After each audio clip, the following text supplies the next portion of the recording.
बच्चे हमने last time जो फ्रिक्शन वाला टॉपिक किया था उसके अंदर हमने क्या करा था, work done over the incline plane, या फिर हमने फ्रिक्शन के कंसेप्ट को देखकर angle of repose, angle of friction, वो वाला सारा पार्ट कवर कर लिया था। आज हमारा टॉपिक आता है dynamics of uniform circular motion. ये dynamics of uniform circular motion एकदम से फ्रिक्शन के बीच में कहां है? बेसिकली हम फ्रिक्शन को ही सर्कुलर मोशन के अंदर पढ़ने वाले हैं। तो एक बार फ्रिक्शन को सर्कुलर मोशन में लाने से पहले हम पहले सर्कुलर मोशन के कंसेप्ट को समझ लेते हैं। सर्कुलर मोशन का कंसेप्ट समझ में आता है सबको? होता क्या है, अगर मेरे पास यहां पर क्या है, एक ये बॉब है, अब मैं अगर इसको घुमा रहा हूं, ये क्यों घूम रहा है? अरे नहीं लगेगा किसी को। हाँ जी, ये क्यों घूम रहा है? क्योंकि मैं घुमा रहा हूं, है ना, सीधी सी बात है। तुम अगर मोशन को ढंग से ऑब्जर्व करो इसमें, तो मैं कैसे घुमा रहा हूं? मैं हर बार अपनी उंगली से इसे घुमाते हुए अपनी तरफ खींच रहा हूं कि नहीं? अगर मैं इसे अपनी तरफ खींच रहा हूं तो ये गोल क्यों घूम रहा है?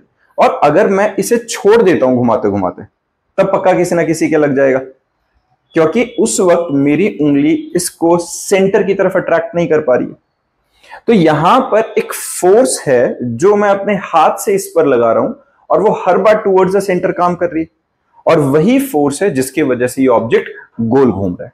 उस फोर्स को हम क्या कहते हैं? Centripetal force. सेंट्रीपिटल फोर्स, पहले एक काम करते हैं, इसको यूनिफॉर्म सर्कुलर मोशन को डिस्कस करते हैं। तो यूनिफॉर्म सर्कुलर मोशन क्या होगा?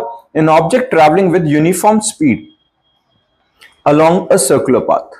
ठीक है, यूनिफॉर्म स्पीड हम किसके लिए बात करें? ये यूनिफॉर्म सर्कुलर मोशन है। यूनिफॉर्म स्पीड का मतलब सीधा सा स्पीड कांस्टेंट रहेगी, लेकिन ये सबको पता है कि स्पीड कांस्टेंट रह सकती है, वेलोसिटी कांस्टेंट नहीं रहेगी।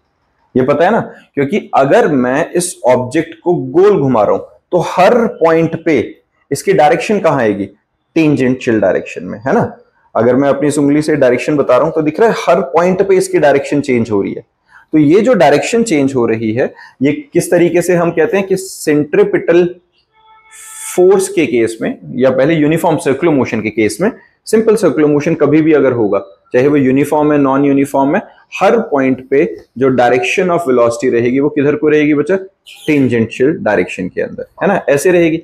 और अगर यूनिफॉर्म सर्कुलर मोशन है तो यूनिफॉर्म सर्कुलर मोशन में यहां पर जो स्पीड है वो कांस्टेंट है, पर वेलोसिटी हमेशा क्या रहेगी? वेरिएबल, है ना, क्योंकि वेलोसिटी क्या होती है? Speed with direction. तो डायरेक्शन हर पॉइंट पे अलग होगी, तो इसलिए वेलोसिटी चेंज करती रहेगी। इसीलिए हम हमेशा क्या कहते हैं कि जो भी सर्कुलर मोशन होगा it is always accelerated motion. ठीक है, बात समझ में आ रही है? एक्सेलरेशन क्यों आ रहा है? क्योंकि वहां पर वेलोसिटी कॉन्टिन्यूअसली अपनी डायरेक्शन चेंज कर रही है। इस बात में किसी को प्रॉब्लम? ठीक है, अब हमारे पास आता है इसके बाद सेंट्रीपिटल फोर्स। अब सेंट्रीपिटल फोर्स क्या है? जैसे अभी हम डिस्कस कर रहे थे कि एक फोर्स है जो मैं अपनी उंगली से उस बॉब के ऊपर लगा रहा था स्ट्रिंग के थ्रू, जिसकी वजह से वो चीज गोल घूम पा रही है। तो that force is centripetal force. It is a force required to move a body uniformly in a circle. The force act along the radius and towards the centre of the circle. Clear बात है? ये कौन सी force है बच्चे हमारे पास? एक वो force जो कि एक सर्कुलर मोशन के लिए मैंडेटरी है, उसके बिना वो ऑब्जेक्ट गोल नहीं घूम पाएगा। अब वो अलग बात है कि हम वो उसके लिए रीजन अलग अलग हो सकते हैं। जैसे जब मैं इसको घुमा रहा था अपनी उंगली से, तो जब मैं अगर एक काम करते हैं, थोड़ा हल्का कुछ यूज करते हैं, रिस्क कम रहेगा चोट लगने का अगर खुल जाता है या कुछ होता है। तो देखो जरा, अगर मेरे पास एक ऑब्जेक्ट है, ठीक है, अब मैं इस ऑब्जेक्ट को अगर गोल घुमा रहा हूं तो यहां पर जो सेंट्रीपिटल फोर्स है वो मेरे हाथ की वजह से स्ट्रिंग के थ्रू होते हुए इस ऑब्जेक्ट को घुमा रही है।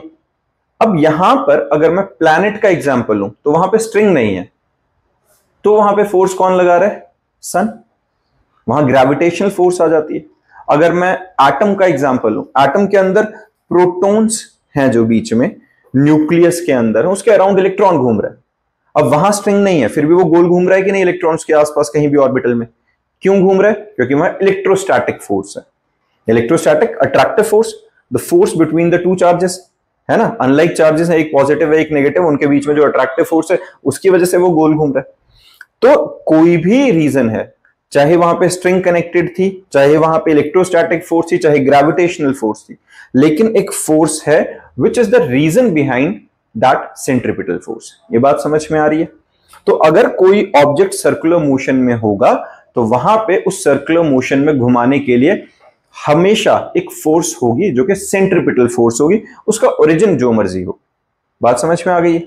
अब हमारे पास सेंट्रीपिटल फोर्स में an object moving in uniform circular motion is always accelerating, ये हमने बात कर लिया अभी, क्योंकि वेलोसिटी कंटिन्यूअसली चेंज होती रहेगी तो एक्सेलरेटिंग मोशन वो रहेगा, and it is known as centripetal acceleration और रेडियल एक्सेलरेशन।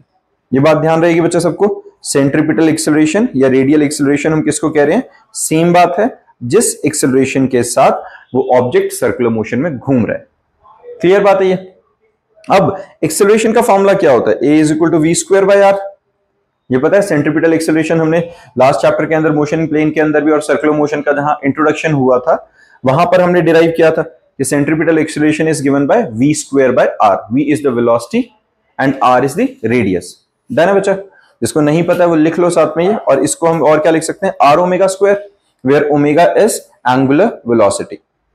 एंगुलर वेलोसिटी पता है सबको, एंगुलर डिस्प्लेसमेंट पता है। एंगुलर डिस्प्लेसमेंट क्या होता है? जब हम रोटेशनल मोशन की बात कर रहे हैं, सर्कुलर मोशन की बात कर रहे हैं, तो यहां पे ऑब्जेक्ट एक सर्टेन एंगल पे डिस्प्लेस होगा, है ना? क्या हो रहा है? एक ऑब्जेक्ट यहां से जाके इधर पहुंच गया तो हमने कहा 30 डिग्री के एंगल पे डिस्प्लेस हुआ, तो डिस्प्लेसमेंट कौन सी है? Angular displacement. अगर एंगुलर डिस्प्लेसमेंट है तो rate of change of angular displacement angular velocity होगी, तो it is represented by omega. Clear बात है बच्चा? तो ओमेगा क्या होती है? Angular velocity, and it is given bye angular velocity क्या होती है? Angular displacement upon time taken. अब अगर एक पूरा चक्कर कट रहा है, पूरा राउंड कंप्लीट हो रहा है, यहां से शुरू होके वापस ऑब्जेक्ट यहां आ गया, जहां से स्टार्ट हुआ तो घूम के पूरा यहां आ गया, तो ओवरऑल पूरा एंगल कितना हुआ? 2 पाई 360 डिग्री का हुआ कि नहीं? And let us assume the total time taken is t, तो angular velocity is given bye angular displacement upon time taken. तो लिख सकता हूं कि नहीं इसे मैं? Angular velocity is angular displacement upon time taken, that is 2 pi by t। किसी बच्चे को इसमें परेशानी? ठीक है ना? तो ये हमारे पास एंगुलर वेलोसिटी का सीधा सा रिलेशन आ गया, omega is equal to 2 pi by t। और 1/2 को मैं क्या लिख सकता हूं? जैसे 1/t होता है, 1/t को मैं फ्रीक्वेंसी लिख सकता हूं, तो मैं 2 पाई न्यू लिख लूं या 2 पाई f लिख लूं। f या न्यू क्या होता है हमारे पास? फ्रीक्वेंसी। डन है?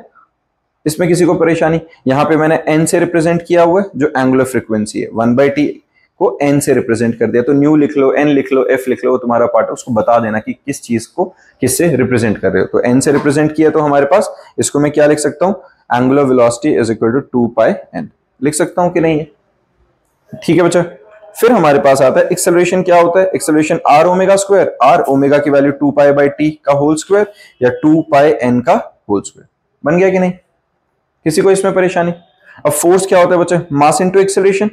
Centripetal force is equal to mass into acceleration की वैल्यू क्या है? आर टाइम्स 2 पाई एन का होल स्क्वायर या 4m pi square R N square. ये बात समझ में आई है? 2 का square is 4, pi square, N square और आर साथ में था ही है। क्लियर है? और ये भी पता है v is equal to R omega होता है, omega is equal to V by R. ये लीनियर वेलोसिटी और एंगुलर वेलोसिटी का रिलेशन था।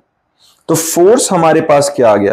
सेंट्रीपिटल फोर्स जो है वो किसके इक्वल आ गया? M V square by R और M R omega square, which can also be represented as 4 pi square m r n square।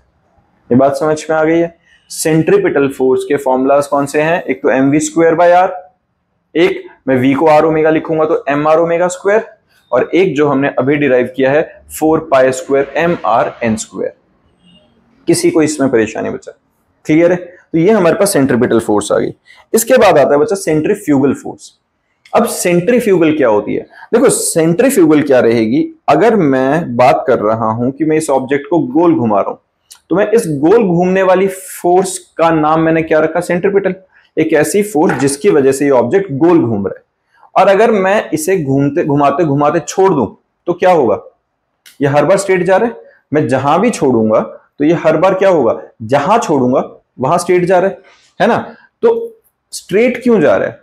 एक ऐसी फोर्स जो कि हर बार किसी भी ऑब्जेक्ट को जो सर्कुलर मोशन में घूम रहा है उसे स्ट्रेट लाइन मोशन में लेके जाना चाहती है, उस फोर्स को हम क्या कहते हैं? Centrifugal force. सेंट्रीफ्यूगल फोर्स का अपना कोई वजूद नहीं है। जैसे कि अगर मैं ये कहूं ये ऑब्जेक्ट है और ये ऑब्जेक्ट यहां पड़ा है, तो क्या इस पे, ये मेरे हाथ पे रखा हुआ, तो क्या इस पे सेंट्रीफ्यूगल फोर्स हो सकती है? नहीं हो सकती। सेंट्रीफ्यूगल फोर्स सिर्फ तब आएगी जब सेंट्रीपिटल होगी। क्योंकि जब ऑब्जेक्ट सर्कुलर मोशन में है तो अब इसे स्ट्रेट लाइन में लाने की कोशिश करने वाली फोर्स को क्या करें, सेंट्रीफ्यूगल। तो जब तक सेंट्रीपिटल नहीं है तब तक सेंट्रीफ्यूगल नहीं हो सकती। क्लियर है? तो सेंट्रीफ्यूगल फोर्स सेंट्रीपिटल के खत्म होने के बाद काम करेगी, क्योंकि जैसे ही मैं उसे छोड़ दूं तो सेंट्रीपिटल की एग्जिस्टेंस खत्म, उसका कॉज खत्म हो गया, तो एकदम से अब ऑब्जेक्ट स्ट्रेट लाइन में जाएगा। ये बात समझ में आ गई है? तो सेंट्रीफ्यूगल फोर्स क्या होती है? It is a force that arises when a body is moving actually along a circular path by virtue of tendency of body to regain its natural straight line path. And centrifugal force act along the radius and away from the center of the circle. ये बात समझ में आई है?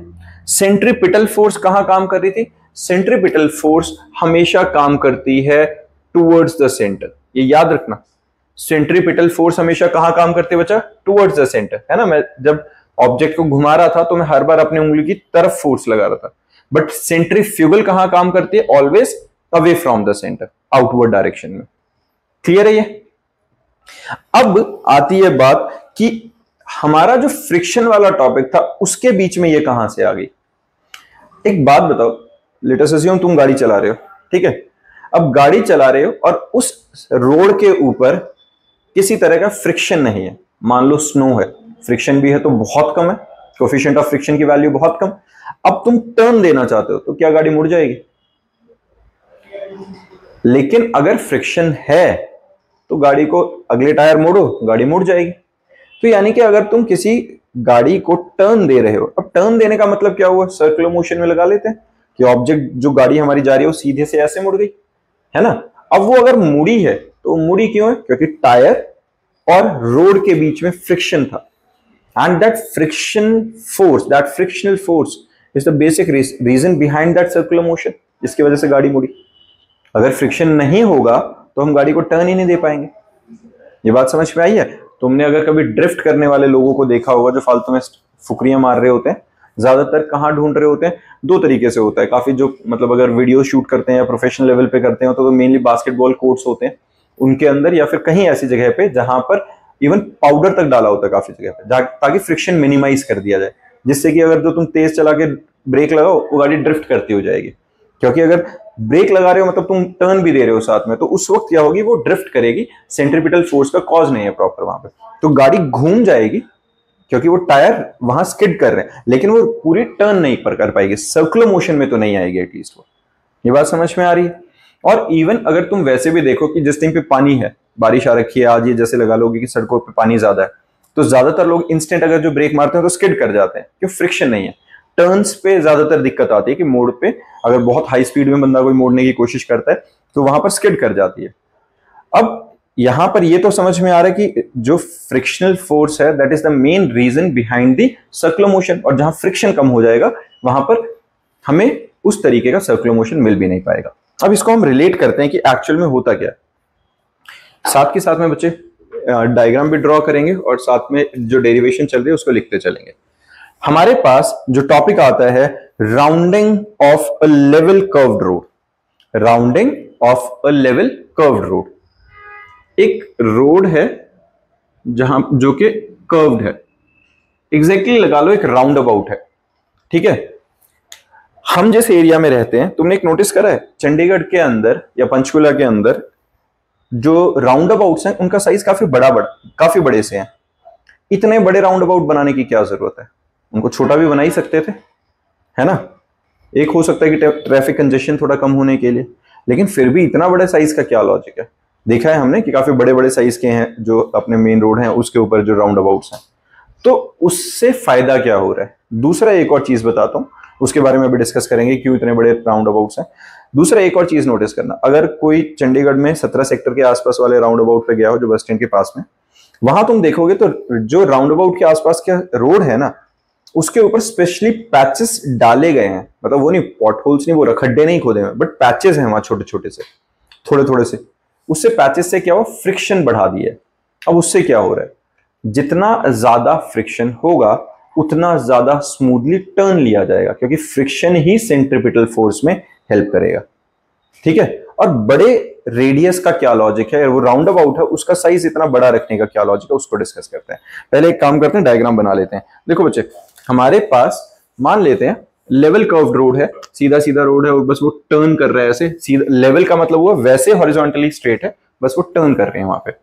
यहां पर मान लेते हैं ये हॉरिजॉन्टल लेवल है। भाई गाड़ी के डिजाइन पे प्लीज ध्यान मत देना, मुद्दे पे रहेंगे, ठीक है। ये फ्रंट है, मान लो गाड़ी का अपना फ्रंट है ये लो जी S2C की गाड़ी आ गई अपनी, ठीक है। अब ये अपने पास गाड़ी और ये फ्रंट है, ध्यान रखना ये आगे से है जो उसका फ्रंट व्यू है, गाड़ी अप्रोच कर रही है हमें। अब इसका जो वेट है वो कहाँ काम करेगा, नीचे की तरफ mg, और नॉर्मल रिएक्शन कहाँ मिलेगा, ऊपर को, बिल्कुल ठीक है, किसी को इसमें परेशानी। अब ये गाड़ी अगर टर्न लेना चाहती है तो क्या करेंगे, ये टायर मूव करेगा, ड्राइवर है ना स्टीयरिंग के थ्रू टायर को रोटेट करेगा, टायर को रोटेट करते हुए इनके ऊपर टायर और रोड के बीच में क्या आएगी, फोर्स ऑफ फ्रिक्शन। और वो जो फोर्स ऑफ फ्रिक्शन है वो टुवर्ड्स द सेंटर काम करेगी, क्योंकि अगर टुवर्ड्स द सेंटर काम ना करती तो सेंट्रीपिटल फोर्स कहां से आती। तो फ्रिक्शन की वजह से ही हम क्या बात कर रहे हैं कि जो नेसेसरी सेंट्रीपिटल फोर्स है mv²/r। अब ये r क्या है, ये जो रोड घूम रहा था इसका रेडियस, ऑलमोस्ट यहां से हम r मान लेते हैं, ठीक है। जो राउंड अबाउट है या जो कर्व्ड रोड है उसका रेडियस, तो mv²/r जो ये सेंट्रीपिटल होगा, this should be less than और equals to force of friction. Clear है बात, जो सेंट्रीपिटल फोर्स है वो क्या होगा, this should be less than और equal to force of friction. Done है, मिनिमम वैल्यू इतनी तो होनी चाहिए। और अब एक बात बताओ, फोर्स ऑफ फ्रिक्शन का फॉर्मूला क्या होता है, μr, और इस केस में r तो mg के इक्वल है, तो force of friction is equal to μmg, बिल्कुल ठीक है। तो मैं यहां पर अगर वैल्यू डालूं mv²/r must be less than और equals to μmg, mm cancel out हो जाएंगे, v²/r should be less than equals to mg, और v² should be less than और इक्वल्स टू rmg, और v should be less than और equals to square root of rmg। किसी बच्चे को, sorry m तो कैंसिल हो गया था, म्यू, हाँ म्यू बचा था, ठीक है, rμg। हाँ जी, किसी को दिक्कत है इसमें, ये बात समझ में आई है। अब यहां अगर तुम देखोगे ये जो वेलोसिटी है ये सीधा सीधा किस पे डिपेंड कर रही है। अगर मैं इसको लीस्ट वैल्यू की जगह v max लिख दूं कि मैक्सिमम वैल्यू है, ये इससे कम ही रहेगी, इससे ज्यादा तो नहीं हो सकती। तो ये जो मैक्सिमम वैल्यू है this can be equal to μrg या rμg, जैसे मर्जी लिख दो, है ना। ये बात समझ में आई है। ये जो मैक्सिमम वैल्यू है वेलोसिटी की, ये किसके डायरेक्टली प्रोपोर्शनल है, coefficient of friction, radius of curved road and acceleration due to gravity. इसको तो हम छेड़ ही नहीं सकते, भगवान की देन है, सेम रहेगी जितनी है। लेकिन मैं अगर म्यू को बढ़ा दूं तो मेरी वेलोसिटी की वैल्यू इंक्रीज हो जाएगी। अगर म्यू कम रहेगा तो मुझे गाड़ी बहुत स्लो करके टर्न लेनी पड़ेगी। लेकिन अगर म्यू थोड़ा ज्यादा रहे तो मैं अगर 10 की जगह 20 या 30 की स्पीड पे भी अगर टर्न लेना चाहूं तो शायद गाड़ी बिना ड्रिफ्ट किए आराम से सेफली टर्न कर जाएगी। मैं शायद क्यों बोल रहा हूं, क्योंकि मुझे अभी रेडियस नहीं पता एग्जैक्ट, तो मैं स्पीड एग्जैक्ट नहीं बता सकता कि 30 है या 40 है। बट ये बात तो समझ में आ रही है कि अगर कोफिशिएंट ऑफ फ्रिक्शन ज्यादा होगा तो मैं वेलोसिटी बढ़ा सकता हूं। Same goes for radius. जो वेलोसिटी है, मैक्सिमम वेलोसिटी है, it is directly proportional to radius also. तो अगर वहां पर मैं रेडियस बड़ा कर देता हूं, राउंड अबाउट ज्यादा बड़ा कर देता हूं, तो उसके राउंड मैं हाई स्पीड पे टर्न कर सकता हूं थोड़ा सा। अगर जितना छोटा रहेगा, इसको तुम कैसे सोच सकते हो, कभी सोच के देखो। मान लो बहुत सिंपल है, तुम साइकिल चला रहे हो, साइकिल चलाते चलाते मैंने कहा एकदम से टर्न लो लेफ्ट, क्या एकदम से टर्न लिया जाता है? अगर एकदम से कोशिश करोगे तो गिर जाओगे। तो क्या करते हैं, थोड़ा लंबा टर्न लेते हैं। इवन भागते हुए सोचो, तुम बहुत तेज भाग रहे हो और मैंने कहा एकदम से लेफ्ट मुड़ो, एकदम से नहीं मुड़ोगे, घूम के जाओगे थोड़ा सा, है ना। और जितना ज्यादा बड़ा राउंड लोगे उतना कंफर्टेबली घूम पाओगे, हाई स्पीड पे घूम पाओगे। अदरवाइज अगर छोटा राउंड लेना है तो स्लो होके ही टर्न लेना पड़ेगा तुम्हें। ये बात समझ में आ रही है? तो जितना रेडियस ज्यादा होता जाएगा उतनी हमारी मैक्सिमम वेलोसिटी होती जाएगी। ये रिलेशन क्लियर है, इंपॉर्टेंट है, ये तुम्हें मैक्सिमम वेलोसिटी का पता होना चाहिए। अब इसके बाद एक और चीज नोटिस करना, यहां पर अगर इन फ्रंट टायर्स के बीच का डिस्टेंस 2x है, ठीक है, और इस गाड़ी की जो हाइट है ग्राउंड से, मैक्सिमम हाइट, वो h है, ठीक है। अब मैं किस चीज के लिए बोल रहा हूं, इसको एग्जांपल के तौर पे सोचना। सबसे फास्टेस्ट अगर तुम किसी गाड़ी को इमेजिन कर सकते हो, ये नहीं बोल रहा कि सच्ची में देखा हो, लेकिन अगर इमेजिन करो तो कौन सी है? फॉर्मूला रेसेस, फॉर्मूला रेस वाली F1 है ना। फॉर्मूला रेस वाली कार सबसे ज्यादा तेज चलाने के लिए फेमस है, वो है ही रेसिंग कार्स। उनके अंदर अगर तुम नोटिस करोगे तो ड्राइवर बिल्कुल ही जमीन के साथ चिपक के बैठा होता है, बहुत नीची होती है, बहुत हाइट उनकी मिनिमम रखी जाती है, और उनका टायर जो है दोनों वो बहुत दूर दूर होते हैं, विड्थ बहुत ज्यादा रखी गई है ना। x जो ये 2x है इसकी वैल्यू बहुत ज्यादा और h की वैल्यू बहुत कम। इससे फायदा क्या मिल रहा है? एक्चुअल में अगर यहां मैं एक और रिलेशन तुम्हें बताऊं तो हमारे पास जो एक रिलेशन है बच्चे, लिखना v is equal to square root of g r x by h। ये हमारे पास क्या है? It is the velocity, maximum velocity which depends on x। x क्या है? It is the distance, half of the distance between the two tyres. अब वो जो टायर के बीच में गैप जितना दूर दूर होता जाएगा, गाड़ी की विड्थ जितनी बढ़ती जाएगी, उतना ज्यादा वेलोसिटी के साथ मैं उसे टर्न दे सकता हूं, लेकिन उसके हाइट के इनवर्सली प्रोपोर्शनल है। ठीक है, इस रिलेशन की डेरिवेशन नहीं है, ये डायरेक्ट रिलेशन है, बस याद रखना। तो velocity is inversely proportional to height of the vehicle. अब जितनी ऊंची होती जाएगी गाड़ी, उतना ही उस गाड़ी को तेज स्पीड पे टर्न देना मुश्किल होता जाएगा और वो पलट जाएगी। समझ रहे हो? अगर एक हाई स्पीड पे किसी लोडेड ट्रक को हम टर्न देते हैं तो वो बहुत स्मूथली पलट जाता है, बहुत ज्यादा हाई स्पीड की जरूरत भी नहीं है। 40-50 की स्पीड पे अगर एक ढंग का टर्न देने की कोशिश करें और वो लोडेड होगा तो वो बिल्कुल पलट जाएगा, क्योंकि एक तो उसका सेंटर ऑफ मास लोडेड होने की वजह से ऊपर हो गया, तो सेंटर ऑफ मास की वजह से उसकी हाइट जो है ग्राउंड से वो बहुत ऊपर आ गई है। समझ रहे हो? तुम्हें अगर गाड़ियों का थोड़ा आइडिया है, फॉर्च्यूनर अच्छी खासी महंगी पड़ती है, 50 लाख की गाड़ी है, और एक दूसरी गाड़ी सेम तरह की आ सकती है जो थोड़े सस्ते में आ सकती है, बट तुम्हें पता है फॉर्च्यूनर को कंपैरेटिवली थोड़ी हाई स्पीड पे टर्न दोगे तो चांसेस कम रहेंगे पलटने की, जबकि किसी और गाड़ी को टर्न दोगे तो शायद वो ज्यादा इजीली पलट जाएगी। इसमें पता क्या होता है, मेन उसकी जो चैसी होती है ना, उसको बहुत ज्यादा हैवी इंटेंशनली करा जाता है, उसको हल्का नहीं रख सकते हैं। चैसी क्या होती है? जो नीचे वाला बेस है, ताकि मैक्सिमम वेट ना नीचे की तरफ रहे। अब कोई कहे कि पैनोरामिक सनरूफ मिल गई है, 4-5 लोग उसमें से बाहर निकल के हीरो बन रहे हैं और अब टर्न दे देते हैं गाड़ी को, क्या हो गया? 4-5 लोग बाहर आए हैं जो पैनोरामिक सनरूफ में से हीरो बन के, उन्होंने सेंटर ऑफ मास ऊपर कर दिया गाड़ी का, हाइट बढ़ गई है सेंटर ऑफ मास से। अब टर्न देंगे तो सेफ्टी क्या हो जाएगी? गड़बड़ हो जाएगी। अब वो टर्न देते हुए हाइट के इनवर्सली प्रोपोर्शनल है, उस सर्टेन वेलोसिटी पे अब गाड़ी पलट जाएगी। समझ में आई ये बात? तो जानबूझ के उन गाड़ियों को सेंटर ऑफ मास ज्यादातर उनका जानबूझ के नीचे वाला पार्ट जो होता है बहुत हैवी बनाया जाता है कि उनका सेंटर ऑफ मास मिनिमम रह सके, ग्राउंड के साथ चिपका रह सके, क्योंकि वो गाड़ी बहुत हाइट पे है, ऊंची गाड़ी है, वो ग्राउंड क्लियरेंस ठीक ठाक रखी गई है, टायर साइज बहुत बड़ा है, व्हील बेस अच्छा खासा है, तो उसकी वजह से उसका सेंटर ऑफ मास ऑलरेडी ऊपर है।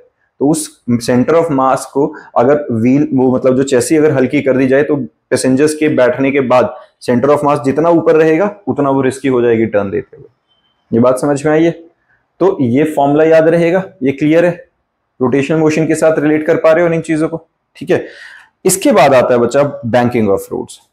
चलो गाड़ी अच्छी है, महंगी ले ली, मास नीचे कर दिया, विड्थ ज्यादा कर दी, लेकिन उसके बाद भी अगर एक सर्टेन वेलोसिटी दिख रहा है ना, हमने जो भी किया एक सर्टेन वेलोसिटी, इससे ज्यादा कुछ नहीं, इससे ज्यादा तेज नहीं चल सकते। अब यहां पर एक आता है कंसेप्ट बैंकिंग ऑफ रोड्स का।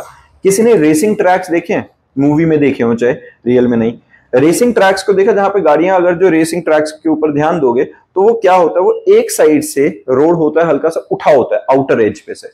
ये जैसे कि अगर यहां पर हमारे पास जो रोड है वो ऐसा होना चाहिए था, लेकिन वो कैसा है, वो हल्का सा ऐसे लिफ्टेड है। अब अगर वो ऊपर की तरफ उठा हुआ है तो मान लेते हैं कि हमारे पास ये गाड़ी है, ये आएगी और यहां से आके अगर इसे टर्न देना है तो अगर ये हाई स्पीड पे आएगी तो ये ड्रिफ्ट करके इधर आके गिर जाएगी खड्डे में। अगर यहाँ खाई है, खड्डा है, खड्डे में, वरना बैरिकेड्स लगे उनके साथ टकरा जाएगी। तो अगर मैं इसको लिफ्ट कर देता हूं तो मैं हाई स्पीड पे अगर गाड़ी लेके आता हूं तो ड्रिफ्ट करके सेफली टर्न कर जाएगी कि नहीं? समझ रहे हो? This phenomena of raising the outer edge of the road with respect to horizontal is known as banking of roads. समझ में आया बैंकिंग का मतलब? तो बैंकिंग ऑफ रोड्स क्या होता है, जिसके अंदर हम जो रोड होता है उसका आउटर एज को हल्का सा एंगल पे इंक्लाइन कर दे रहे। इतना नहीं होगा कि रेसिंग ट्रैक की तरह बिल्कुल ही दिखे, लेकिन एक सर्टेन एंगल के साथ उसको हम उठा देते हैं, and this is known as banking of roads. Logic समझ में आया और इसकी हेल्प मतलब वो समझ में आ रहा है कि इसका फायदा क्या रहेगा। अब इसी को हम डेरिवेशन में समझते हैं, बहुत इंपॉर्टेंट डेरिवेशन है, एग्जाम में डायरेक्टली डेरिवेशन मिल जाएगी तुम्हें। देखो बैंकिंग ऑफ रोड्स क्या है। बैंकिंग ऑफ रोड में the phenomena of raising the outer edge of the curved road above the inner edge is called banking of roads. ये बात समझ में आ गई है। मैंने यहां कोशिश करी हुई है थोड़ी बहुत 3D डायग्राम बनाने की, इसको इमेजिनेशन में ले आना भाई, क्योंकि अब मैं 3D में दिखा नहीं सकता ना कि हॉरिजॉन्टल को किसी एंगल पे कैसे मोड़ा है। अगर मैं ऐसे बनाऊंगा तो वो सीधा सीधा ऐसे दिख रहा है, ये नहीं पता चल रहा है कि वो एग्जैक्टली फ्रंट व्यू से कैसे रहेगा। तो कोशिश करिए, बाकी समझ ही गए हो तो मुद्दा क्या। ठीक है, तो मैं इसी डायग्राम को एक बार वापस से बना रहा हूं, और यहां जैसे मैं यहां डेरिवेशन के अंदर देखो बच्चा सब कुछ लिखता हूं कि आर का मतलब क्या है, एमजी का मतलब क्या है, डब्ल्यू का मतलब क्या है। तुम्हें एग्जैक्टली इस तरीके से अगर पेपर प्रेजेंटेशन की मैं बात करूं तो लिखना होता है। याद रखो, हर बार पेपर कैसे अटेम्प्ट करना, अपने से 2 या 3 क्लास छोटी क्लास के स्टूडेंट को तुम्हें ये टॉपिक कन्वे करना है। मैं ये नहीं कह रहा कि इन डेप्थ समझाना है, लेकिन एटलीस्ट कन्वे तो करना है। तो उसको नहीं पता आर क्या, उसे नहीं पता एमजी क्या, उसे नहीं पता थीटा कहां के लिए, तो एफ क्या है, वहां पर लिखना होता है। Let us consider R is normal reaction, M is the mass of the object, G is acceleration due to gravity, F is the force of friction, है ना, and resolving it into rectangular components. ये सब लिखना होता है और उसके बाद डेरिवेशन स्टार्ट करते हैं, ताकि उसको, क्योंकि तुम वर्बली तो नहीं बता सकते वहां, तो उसके लिए वो सारे डिटेल में लिखो। ये मत सोचो टीचर को आता है वो खुद ही समझ जाएगा, चेकिंग के टाइम पे ये तुम्हें अपने आप बताना होता है। चलो अब एक बार इसको टॉपिक को करते हैं। मैं इसी डायग्राम में अब सिर्फ बैंक्ड रोड बना देता हूं। देखो बैंक्ड रोड है, वो 3D नहीं बना रहा हूं मैं, समझ जाना कि वो बैंक्ड रोड है। बैंक्ड रोड का मतलब क्या हुआ, यहां पर जो ये अदरवाइज हॉरिजॉन्टल था, लेवल कर्व्ड रोड था, अब लेवल कर्व्ड रोड की जगह क्या हो गया, हल्का सा इंक्लाइंड हो गया। ये बात समझ में आ गया बच्चा? ठीक है, तो ये हमारा एक्चुअल रोड है जो इंक्लाइंड रोड है। ठीक है, ये किसी एंगल पे आ गया हमारे पास, थीटा एंगल पे आ गया इंक्लाइंड रोड। अब यहां पर जो गाड़ी है वो इस पर है, फिर वही फ्रंट व्यू है ये गाड़ी का, और गाड़ी के डिजाइन पे ध्यान नहीं देना, बस मुद्दे पे रहते हैं। ठीक है, ये हमारे पास गाड़ी आ गई। चलो अब ये सामने से दिख रही है हमें, ठीक है, यहाँ पे मान लो ये वही ग्रिल वगैरह लोगो वगैरह है। अब यहां पर इसका वेट कहां काम करेगा, नीचे की तरफ। गाड़ी का वेट तो हमेशा डाउनवर्ड एक्ट करेगा बिल्कुल। और नॉर्मल रिएक्शन कहां जाएगा, इसके परपेंडिकुलर डायरेक्शन में। किसी को इसमें दिक्कत तो नहीं है? हाँ जी बच्चा, हर किसी को क्लियर है ये। अब जो नॉर्मल रिएक्शन है वो किसी एंगल पे है, तो एक काम करते हैं, इसके रेक्टेंगुलर कंपोनेंट रिजॉल्व कर रहे हैं नॉर्मल रिएक्शन के। यहां से ऐसे और ऐसे, ये 2 रेक्टेंगुलर कंपोनेंट्स आएंगे, और जो थीटा यहां बना है वही थीटा यहां बन जाएगा। हाँ जी बच्चा, किसी को दिक्कत? क्लियर है? अब आर के कंपोनेंट्स क्या आएंगे, ये हॉरिजॉन्टल कंपोनेंट है आर कॉस थीटा, सॉरी ये वर्टिकल है बच्चा, एंगल वाला हॉरिजॉन्टल हुआ, तो आर कॉस थीटा ऊपर, आर साइन थीटा नीचे वाला। ये बात समझ में आई है ना? जहां एंगल बनता है वो हॉरिजॉन्टल कंपोनेंट, और उसके दूसरे वाला हमारे पास आ गया वो वर्टिकल कंपोनेंट, वो साइन कंपोनेंट आ जाएगा। किसी बच्चे को इसमें परेशानी है अभी तक? ठीक है, अब अगर मैं ये बात कर रहा हूं कि ये गाड़ी जिस टाइम पे टर्न दे रही है, ठीक है, मैं यहां पे वर्बली बता रहा हूं तुम्हें, तुम लिखोगे सारा कि एम मास है और नॉर्मल रिएक्शन को हमने रेक्टेंगुलर कंपोनेंट में रिजॉल्व किया है। ठीक है ना? अब यहां हमारे पास अगर ये गाड़ी टर्न दे रही है, तो ये गाड़ी टर्न देते हुए क्या करेगी, यहां पर इसके टायर और इस रोड के बीच में फोर्स ऑफ फ्रिक्शन होनी चाहिए जो सेंटर की तरफ काम कर रही होगी, है कि नहीं? अगर हम बात कर रहे हैं कि गाड़ी को टर्न लेना, वो टर्न कैसे ले पाएगी, अगर वहां पर टायर और रोड के बीच में फोर्स ऑफ फ्रिक्शन होगा, सिर्फ उसी केस के अंदर ये गाड़ी टर्न कर पाएगी। तो यहां पर जो फोर्स ऑफ फ्रिक्शन है वो नेसेसरी सेंट्रीपिटल फोर्स प्रोवाइड करेगा, तो टुवर्ड्स द सेंटर काम कर रहा होगा कि नहीं? बिल्कुल ठीक है। और अगर मैं इस एफ के कंपोनेंट बनाऊंगा, क्योंकि एफ भी हॉरिजॉन्टल के साथ तो किसी एंगल पे है बच्चा, तो इसके भी 2 कंपोनेंट आएंगे, एक नीचे को और एक टुवर्ड्स द सेंटर। अब यहां थीटा था तो ये वाला भी थीटा बन गया, डन है? तो इस फोर्स ऑफ फ्रिक्शन के कंपोनेंट क्या बने, ये थीटा है तो ये एफ कॉस थीटा, और ये जो वर्टिकल वाला बना एफ साइन थीटा। किसी को परेशानी? इन रेक्टेंगुलर कंपोनेंट्स में इशू है खुशी बच्चा? पक्का समझ में आ गया? हाँ जी अंश, ठीक है ना, क्योंकि देखो सारा गेम डायग्राम में ही है, बाकी अब कुछ नया अलग बचा नहीं है। ये वाला पार्ट समझ में आ गया सबको? ये जो मैंने यहाँ पे जिस तरीके से लिखा हुआ है एग्जैक्टली इस तरीके से रिप्रेजेंट कर लेना कि F है फोर्स ऑफ फ्रिक्शन जो कि टुवर्ड्स द सेंटर काम कर रहा था और उसको रेक्टेंगुलर कंपोनेंट में रिजॉल्व किया F cos theta F sin theta. एक तरह से अब ये FBD वाला केस बन गया। FBD में हम जब बनाते हैं तो क्या करते हैं, सारी फोर्सेस को अब इक्वेट कर देते हैं। अब यहां पर दो फोर्सेस जो टुवर्ड्स द सेंटर काम कर रही हैं वो क्या प्रोवाइड कर रहे होंगे, नेसेसरी सेंट्रीपिटल फोर्स, और जो हॉरिजॉन्टल है एक अपवर्ड है एक डाउनवर्ड है वो बैलेंस्ड होंगी, है ना, तभी तो गाड़ी पलट नहीं रही है। अगर ये फोर्सेस इक्वल हैं तभी गाड़ी बैलेंस्ड तरीके से खड़ी है। तो इनको क्या करते हैं, इक्वेट करते हैं। आर कॉस थीटा, ऊपर की तरफ कौन सी फोर्स है बच्चे, आर कॉस थीटा, और ये किसके इक्वल होनी चाहिए, mg plus f sin theta. किसी को परेशानी? बिल्कुल ठीक है। और जो अंदर की तरफ फोर्सेस आ रही है वो कौन कौन सी आ रही है, f cos theta plus r sin theta, और ये मिलजुल के mv स्क्वायर बाय r के इक्वल होनी चाहिए। जो टुवर्ड्स द सेंटर है r sin थीटा और f cos थीटा, ये नेसेसरी सेंट्रीपिटल फोर्स प्रोवाइड कर रही होंगी कि नहीं? किसी बच्चे को इसको सोचने में दिक्कत आ रही है? क्लियर है? अब एक बात बताओ, f किसके इक्वल होता है, म्यू आर के। तो जहां जहां पे f है वहां पे मैं म्यू आर सब्स्टिट्यूट कर दूं, r cos theta minus f sin theta is equal to mg। यहां पे जो फर्स्ट इक्वेशन थी इसी को मैं r cos theta minus f की जगह क्या लिख देता हूं, mu r sin theta is equal to mg। इसका नाम रख लेते हैं फर्स्ट इक्वेशन, डन। और जो सेकंड थी f cos थीटा, f की जगह लिख लेता हूं mu r cos theta plus r sin theta is equal to mv square by r। ये आ गया 2। और ये r पता है ना बच्चे, r क्या है, स्मॉल r जो है ये रेडियस है जो हमारे पास इस जो ट्रैक है उसका होगा, जो बैंक्ड रोड है उसका। अब ये दो इक्वेशन से इनको आपस में डिवाइड कर दें, क्योंकि मेरे को मैक्सिमम वेलोसिटी निकालनी है कि एक बैंक्ड रोड है जो थीटा एंगल पे वो किस वेलोसिटी के साथ टर्न ले सकता है। तो मैं इन दोनों को डिवाइड कर दूं, 2 डिवाइडेड बाय 1। ठीक है, पहले काम करते हैं, 2 में से अगर मैं r कॉमन लेता हूं तो क्या बनेगा, mu cos theta plus sin theta LHS में, और इधर बना mv स्क्वायर बाय r। और फर्स्ट इक्वेशन में से भी अगर मैं r कॉमन ले लेता हूं तो क्या बन रहा है, cos theta minus mu sin theta, और इस साइड में mg के इक्वल।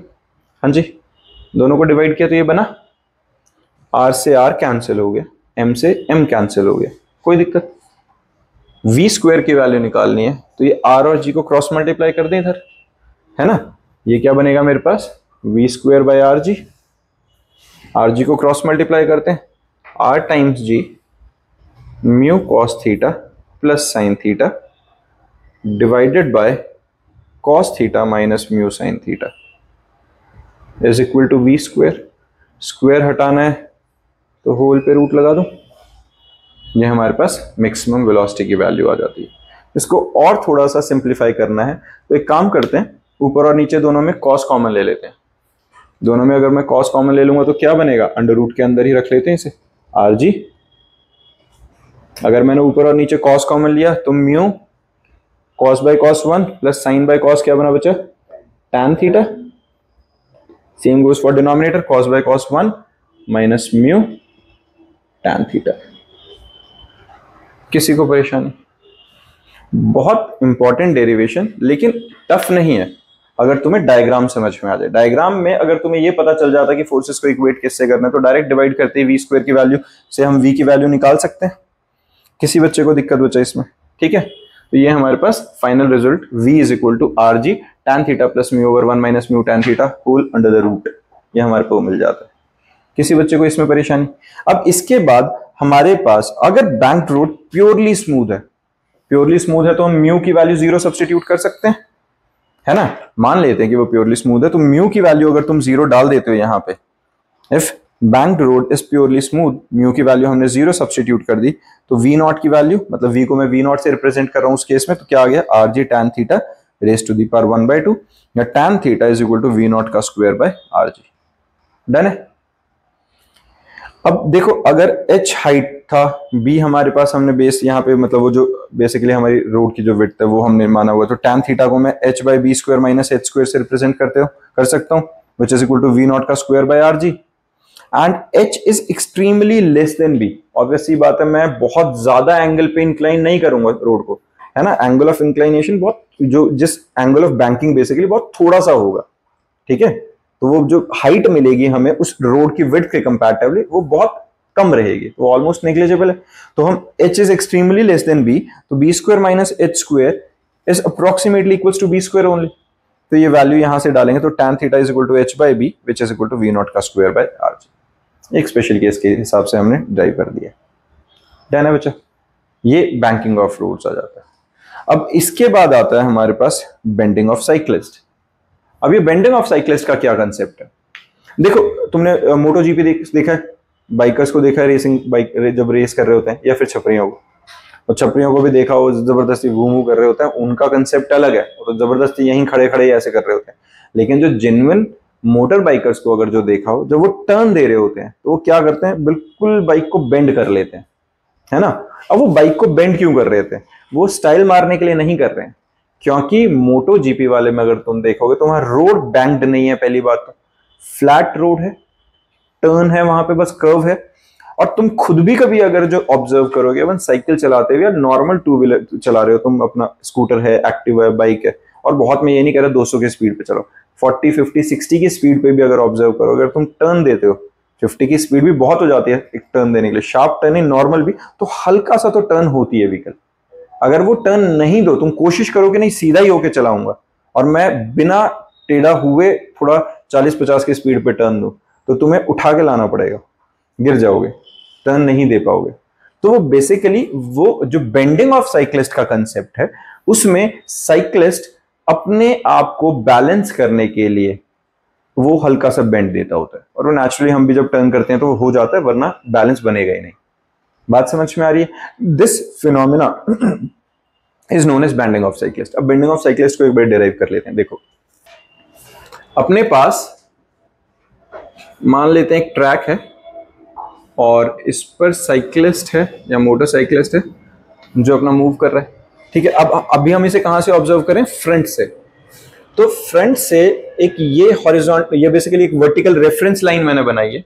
इस रेफरेंस लाइन के अकॉर्डिंगली जो व्हीकल होना चाहिए था वो बिल्कुल ऐसे स्ट्रेट होना चाहिए, वो टायर दिख रहा है सामने से, ऐसा है ना, ऐसा होना चाहिए था। इधर को सीट होती और बंदा जो भी चलाने वाला होता कुछ ऐसा होना चाहिए था।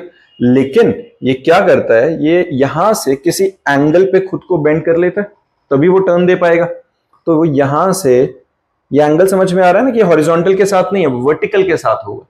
तो यहां से वो, जब उसमें ज्यादा बेंड हो गया, थोड़ा कम कर लेते हैं, तो यहां से इधर को, अब उसका टायर आ गया ये और ये मान लेते हैं सीट एंड जो भी है अपना ठीक बात है बच्चों तो ये जो है इसका मान लेते हैं पूरे जो अपना साइक्लिस्ट है उसका सेंटर ऑफ मास यहाँ अगर कंसेंट्रेटेड है, तो यहां से mg नीचे काम करेगा, बिल्कुल ठीक है। अब नॉर्मल रिएक्शन कहां को जाएगा अपना, इधर को।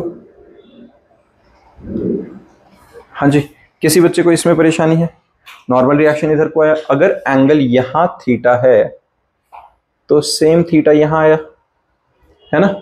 आर के दो कंपोनेंट रिजॉल्व करते हैं, आर कॉस थीटा और आर साइन थीटा। किसी बच्चे को इसमें दिक्कत? अब देखो जो आर साइन थीटा कंपोनेंट है वो टुवर्ड्स द सेंटर काम कर रहे हैं, तो आर कॉस थीटा क्या कर रहे हैं, mg को बैलेंस, और जो आर साइन थीटा है ये क्या कर रहे हैं, सेंट्रीपिटल फोर्स प्रोवाइड कर रहा होगा, इसी की वजह से वो घूम पा रहा है। समझ में आया?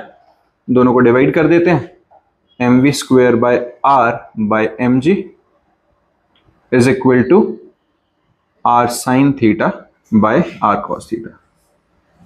r से r कैंसिल आउट हो गया, ठीक है, m से m कैंसिल आउट हो गया, तो v square is equal to R G tan theta. किसी को दिक्कत बच्चा? या v की value is equal to square root of R G tan theta. Done है? किसी बच्चे को इसमें परेशानी? तो अगर मैं ये कहूं कि इस केस में भाई अगर जो वो एक बाइकर है या जो साइक्लिस्ट है, अगर उसे let us assume velocity given होती कि भाई मान लेते हैं कि 40 की स्पीड पे उसे टर्न लेना है, आर गिवन है हमें कि मान लेते हैं अप्रोक्सीमेटली 3 मीटर्स का रेडियस है, बहुत ज्यादा हो गया वैसे, बट लगा लो, चलो 3 मीटर्स लगा लो, जेन्युइन सही पड़ जाएगा। जी हमें ऑलरेडी पता है, तो बताओ वो कितने एंगल पे बेंड होगा। तो वहां से मैं tan theta is equal to V square by R G में वैल्यू डाल के नहीं निकाल लूंगा एंगल, है ना। ये बात समझ में आ गया। ये हमारे पास बेंडिंग ऑफ साइक्लिस्ट का टॉपिक खत्म हो जाता है एकदम। डन है बच्चे। बच्चे अब अपने पास टॉपिक आता है dynamics of non uniform circular motion. अभी तक हमने क्या किया था, यूनिफॉर्म सर्कुलर मोशन। अब हम क्या बात करने वाले हैं, नॉन यूनिफॉर्म सर्कुलर मोशन। अब नॉन यूनिफॉर्म क्या होता है, जिसके अंदर वेलोसिटी चेंज होती रहे, है ना, जिसके अंदर एक्सेलरेशन भी वेरिएबल रह जाएगा। अब एक बात देखो जरा, ये मेरे पास एक ऑब्जेक्ट है, मैं इसको गोल घुमा रहा हूं, ये अलग अलग पॉइंट पे अलग अलग वेलोसिटी के साथ घूम रहे। और तुम एक और चीज नोटिस करो, इस स्ट्रिंग के अंदर जो टेंशन है वो भी चेंज हो रही है। यहां पे ये मैक्सिमम टेंशन शो कर रहा होगा क्योंकि इसका वेट ज्यादा है, और जैसे ये ऊपर जाता है, अगर एक सर्टेन वेलोसिटी के साथ में नहीं घुमा रहा तो ये पूरा सर्कल भी कंप्लीट नहीं कर रहा, ऊपर जाके टेंशन बिल्कुल ही खत्म है। और अदरवाइज भी अगर मैं घुमा भी रहा हूं तो क्या हर पॉइंट पे टेंशन सेम होगी? ऑब्वियसली ऊपर की तरफ रहेगी तो टेंशन कम होगी। ये नॉन यूनिफॉर्म सर्कुलर मोशन हुआ कि नहीं। अब हम इसके बारे में पढ़ने वाले हैं, अलग अलग पॉइंट्स के हिसाब से इसके टेंशन, इसके वेलोसिटी के बारे में। ठीक है, आओ स्टार्ट करते हैं। तो dynamics of non uniform circular motion में हमारे पास क्या रहेगा, late us consider the motion of a small body mass m tied to one of the string and drilled in a vertical circle. At any time, let the body be at P with angular position theta. इस diagram पे ध्यान देना जरा। यहां पर जो object है हमारे पास वो एक सर्कुलर मोशन में घूम रहा है। अब किसी टाइम पे वो P पॉइंट पे है ऑब्जेक्ट। अगर P पॉइंट पे ऑब्जेक्ट है तो देखो मास कहां को एक्ट करेगा, बिल्कुल डाउनवर्ड, सीधा सीधा। अब अगर वो किसी एंगल पे है थीटा तो हमारे पास सेम एंगल यहां बनेगा, दोनों जगह पे थीटा सेम बन रहा है, बिल्कुल ठीक है। तो mg के दो कंपोनेंट रिजॉल्व होंगे कि नहीं? हाँ जी, किसी बच्चे को इसमें परेशानी? तो जो mg है उसके हमने दो कंपोनेंट रिजॉल्व किए, एक जो हॉरिजॉन्टल कंपोनेंट बनेगा बेसिकली एंगल के क्रॉस, और दूसरा बनेगा उसके 90 डिग्री पे mg sin थीटा, दोनों कंपोनेंट बन गए। अब यहां पर इस mg cos थीटा को जो स्ट्रिंग में टेंशन है वो बैलेंस कर रही होगी, और ये जो mg sin थीटा है ये नीचे की साइड है कि नहीं? इसकी अदरवाइज वेलोसिटी का है टेंजेंशियल डायरेक्शन में। डायग्राम समझ में आ रहा है सबको? हाँ जी, किसी बच्चे को थोड़ी सी प्रॉब्लम? खुशी फिर से बताऊं, देखो जरा, हमारे पास क्या है बच्चा, जब हम सर्कुलर मोशन में ये अपना एक ऑब्जेक्ट है जो नॉन यूनिफॉर्म सर्कुलर मोशन में है, मान लेते हैं किसी टाइम पे, देखो ये एक रेफरेंस लाइन है सिर्फ, जो हॉरिजॉन्टल और वर्टिकल मैंने ऐसे बस एक्सिस की तरह बना दिया। मैं बोल रहा हूँ किसी टाइम पे अपना ऑब्जेक्ट यहां पर है, अगर यहां पे है तो इसकी वेलोसिटी तो हमेशा टेंजेंशियल डायरेक्शन में रहेगी, इसमें तो कोई दिक्कत नहीं। और अगर ये यहां पर थीटा एंगल पे है इस वर्टिकल लाइन के साथ, इस ऑब्जेक्ट का जो वेट होगा वो तो हमेशा नीचे डाउनवर्ड, बिल्कुल सीधा सीधा नीचे की तरफ काम करेगा। और इस लाइन के साथ अगर एंगल था तो यहां अगर मैं कंटिन्यू करूं तो ये थीटा एंगल सेम रहेगा इस तरीके से, बिल्कुल ठीक है। इस mg के दो कंपोनेंट अगर मैं रिजॉल्व करूं, mg cos थीटा, और एक इस साइड में इस mg का कंपोनेंट आएगा mg sin थीटा, आएगा कि नहीं? बात समझ में आ गई? अब जो स्ट्रिंग है जिससे इसे बांधा हुआ है उसकी टेंशन टुवर्ड्स द सेंटर रहेगी हमेशा, है ना। यहां तक किसी को दिक्कत है? देखो मेन गेम सारा इस डायग्राम से ही है, अगर डायग्राम समझ में आ रही है तो चीजें आसान होती जाएंगी। अब एक काम करते हैं, इसके अंदर पॉइंट्स पे ध्यान देते हैं। देखो मैंने इसके पॉइंट्स का नाम क्या क्या रखा है, एक हमारे पास जो हाईएस्ट पॉइंट है H, एक हमारे पास लोवेस्ट पॉइंट है L, ये P एक रैंडम पॉइंट था कोई, और एक कोई पॉइंट मान लेते हैं जो बीच में कहीं होगा, ठीक है, उसको बाद में नाम रख लेते हैं। तो हाईएस्ट पॉइंट पर वेलोसिटी कहां रहेगी? यहां। लोवेस्ट पॉइंट पे वेलोसिटी कहां रहेगी? यहां, है ना। अगर वो इस तरीके से एंटी क्लॉकवाइज डायरेक्शन में रोटेट कर रहा है तो ये हमारे पास वेलोसिटी की डायरेक्शंस रहेंगी। किसी को इसमें दिक्कत है? ठीक है, टी हमारे पास आ गई है टेंशन, mg हमने वेट को मान लिया था।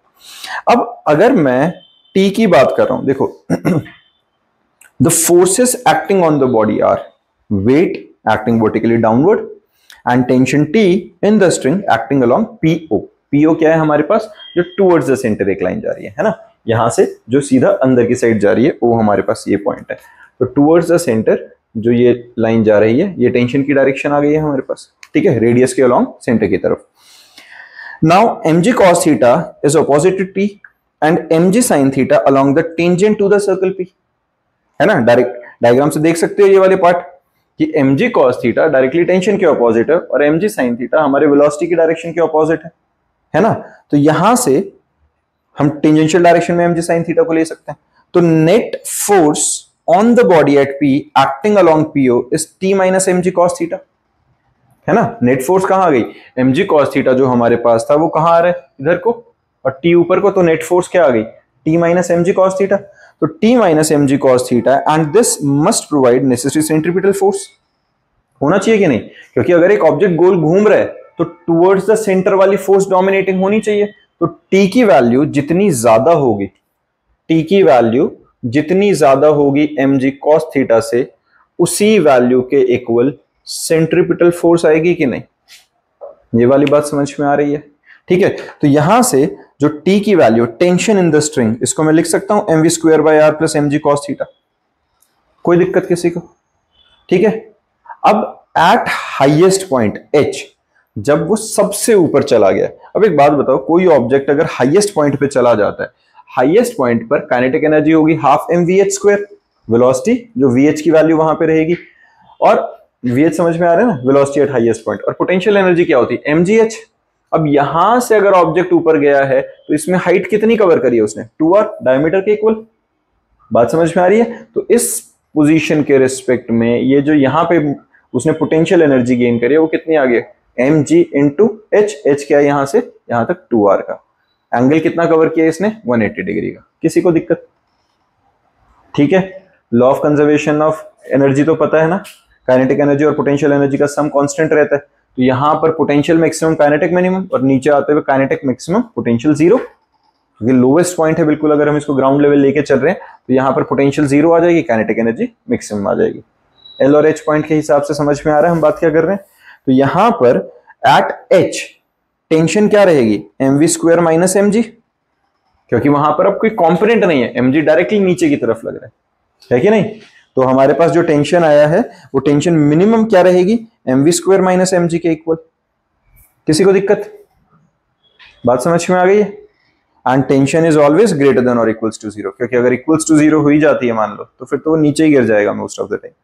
cos थीटा की वैल्यू 180, cos थीटा आ गया हमारे पास -1, ठीक है। तो उसी करके जो हमारे पास mg cos थीटा था, ये कहीं और से नहीं आया है, ये जो हमारे पास फॉर्मूला था mv square plus mg cos theta, या थीटा की वैल्यू 180 डाली तो -1 डाल के mv स्क्वायर माइनस mg आ गया, ठीक है। और यहां पर टेंशन जो रहेगी, if t minimum is less than 0 the string will slack and the body will fall down from h, तो instead of moving in the circle, ये बात समझ रहे हो ना, अगर जो टेंशन लेस देन 0 हो जाती है तो ये ऑब्जेक्ट गोल घूम ही नहीं रहा, गिर गया कि नहीं, तो ये वाला केस हो जाएगा। तो t की एक सर्टेन वैल्यू होनी चाहिए जिसकी वजह से ही वो ऑब्जेक्ट पूरा गोल घूम पाएगा। तो हमारे पास hence for completing the vertical circle for looping the loop t minimum is equal to mvh square by r minus mg and this should be greater than or equals to 0, और mvh square by r should be greater than or equal to mg, ये बात समझ में आ रही है। तो vh हमारे पास आ गई velocity at point h and velocity at point h should be greater than gr, ये बात पता चल गया। mvh का square by r is equal to mg, m से m कटा, vh की वैल्यू आई स्क्वायर रूट ऑफ gr। तो कम से कम एक सर्टेन रेडियस में अगर घुमा रहे हैं तो स्क्वायर रूट ऑफ rg की वेलोसिटी की वैल्यू से ज्यादा ही हमें वेलोसिटी रखनी पड़ेगी ऑब्जेक्ट की हाईएस्ट पॉइंट पे, जिसकी वजह से वो पूरा लूप कंप्लीट कर सके। डन है, ये बात समझ में आ गई। अब applying the principle of conservation of energy, total mechanical energy at L is total mechanical energy at H, ये तो law of conservation of energy कहता ही है कि जितनी एनर्जी उसकी लोवेस्ट पॉइंट पे होगी उतनी ही एनर्जी हाईएस्ट पॉइंट पे होगी। एनर्जी का कंजर्वेशन तो यही कहता है। वो अलग बात है हाईएस्ट पॉइंट पे पोटेंशियल ज्यादा काइनेटिक कम, लोएस्ट पॉइंट पे काइनेटिक ज्यादा पोटेंशियल कम, लेकिन ओवरऑल सम तो दोनों का बराबर रहेगा ना हमेशा। तो हम टोटल एनर्जी को अगर इक्वेट करें तो लोवेस्ट पॉइंट पे तो सिर्फ काइनेटिक है, पोटेंशियल जीरो है ना। जब हम लोवेस्ट पॉइंट पर आ गए हैं तो लोवेस्ट पॉइंट पर सिर्फ हमारे पास काइनेटिक एनर्जी, पोटेंशियल एनर्जी तो जीरो है। तो kinetic energy must be equals to total energy which is half mvh का square plus mg twice of R. क्या किया मैंने, ये पोटेंशियल और काइनेटिक को रिलेट कराया कि नहीं? किसी बच्चे को दिक्कत है इसमें? हाँ जी बच्चे, दिक्कत है? पक्का? मतलब समझ नहीं आ रहा है? देखो मेरी बात सुनो, हम क्या बात कर रहे हैं बच्चा कि अगर एक ऑब्जेक्ट ऐसे करके गोल घूम रहा था, ये हमारे पास क्या है, हाईएस्ट पॉइंट है। तो ये जो हाईएस्ट पॉइंट है एच पॉइंट, इस पर उसके पास पोटेंशियल एनर्जी कितनी है? जो अगर मैं इसको ग्राउंड लेवल लोवेस्ट पॉइंट को मान रहा हूं तो ये हाइट कितनी आ गई है, 2r आई है कि नहीं, है ना, डायमीटर आ गया बेसिकली। तो यहां पर पोटेंशियल एनर्जी कितनी आई है, mg twice into 2r, mgh आ गई। साथ में काइनेटिक एनर्जी कितनी होगी, हाफ mvh का स्क्वायर, हुई कि नहीं? अब यही ऑब्जेक्ट घूम के नीचे आ गया, जब नीचे आया है तो नीचे आते उसके पास सिर्फ काइनेटिक है, पोटेंशियल तो जीरो हो गई, क्योंकि बिल्कुुल ग्राउंड लेवल पे आ गया। mgh के हिसाब से h जीरो है तो पोटेंशियल है नहीं, तो ये सारी ही एनर्जी काइनेटिक में कन्वर्ट होगी। तो इस काइनेटिक का फॉर्मूला आएगा हाफ m vl का स्क्वायर। vl क्या है, जिस वेलोसिटी के साथ वो यहां घूम रहा है, तो ये एनर्जी इस टोटल एनर्जी के इक्वल होनी चाहिए कि नहीं? Total law of conservation of energy की वजह से जो टोटल सम था वो तो हर बार इक्वल ही रहेगा। नीचे half mvl square plus zero है, ऊपर mg 2r plus half mvh square है, तो इनको इक्वेट कर लेंगे, mg into 2r plus half mvh का square is equal to half mvl का स्क्वायर। किसी को दिक्कत बच्चा इसमें? ये बात समझ में आ गई है? और इसको अगर हम सिंप्लीफाई करेंगे तो यहां से, क्योंकि अब मेरे पास वेलोसिटी ऑफ h की वैल्यू है, it should be greater than और equals to gr, under root of gr, तो इसकी ये वैल्यू सब्स्टिट्यूट कर दूं अगर मैं यहाँ पे, तो vl की वैल्यू हमारे पास क्या आ जाती है, square root of 5gr under the root, है ना? ये बात समझ में आई, स्क्वायर रूट ऑफ 5gr। ये डेरिवेशन से ज्यादा डायरेक्ट फॉर्मूला आता होना चाहिए तुम्हें, ऐसा नहीं है कि ये बहुत रिपीटेटिव डेरिवेशन है एग्जाम्स में, मतलब आने को तो कुछ भी आ जाएगा, वही इंपॉर्टेंट है जो आ जाए, आना चाहिए तुम्हें, लेकिन ये फॉर्मूलाज भी डायरेक्ट याद होंगे तो तुम्हारे लिए आसान हो जाएगा। तो हाईएस्ट पॉइंट पे जो हमारे पास वेलोसिटी होती है, जो मिनिमम वेलोसिटी पूरा लूप कंप्लीट करने के लिए क्या होती है, स्क्वायर रूट ऑफ gr, और लोवेस्ट पॉइंट पे क्या आती है, under root of 5gr। Clear है बच्चा? For looping the vertical loop, the minimum velocity at the lowest point is square root of 5gr। Clear है बच्चा? Tension which is maximum tension कहां आएगी, जब वो बिल्कुल नीचे है लोवेस्ट पॉइंट पे, तो TL is equal to mvl का स्क्वायर प्लस mg। क्लियर है बच्चा? तो T max is equal to TL which is greater than or equal to 6 mg। ठीक बात है बच्चा? अगर मैं मिड पॉइंट पे निकालूं, बिल्कुल बीच में यहां पे mg, बिल्कुल एक जो सेंटर वाला पॉइंट होगा, उस पे हमारे पास Vm की वैल्यू आएगी square root of 3gr and tension is 3mg। Clear है ये? ठीक है, तो ये ध्यान रखना, ये वैल्यूज तुम्हें याद होनी चाहिए। हाईएस्ट पॉइंट पे हमारी velocity under root of gr, mid point पे under root of 3gr, lowest point पे हमारी velocity square root of 5gr, tension maximum 6mg, ऊपर टेंशन मिनिमम रहेगी हमारे पास, ठीक है, और यहाँ पे टेंशन रहेगी 3mg। किसी को दिक्कत? क्लियर बात है? इसी के साथ हमारा पूरा चैप्टर बचा, ये लॉज ऑफ मोशन खत्म हो जाता है। इसके न्यूमेरिकल्स हैं, नेक्स्ट क्लास में हम न्यूमेरिकल्स डिस्कस करेंगे, और जिसका भी जहां से भी डाउट होगा वो डिस्कस करते हैं। ठीक है, डन।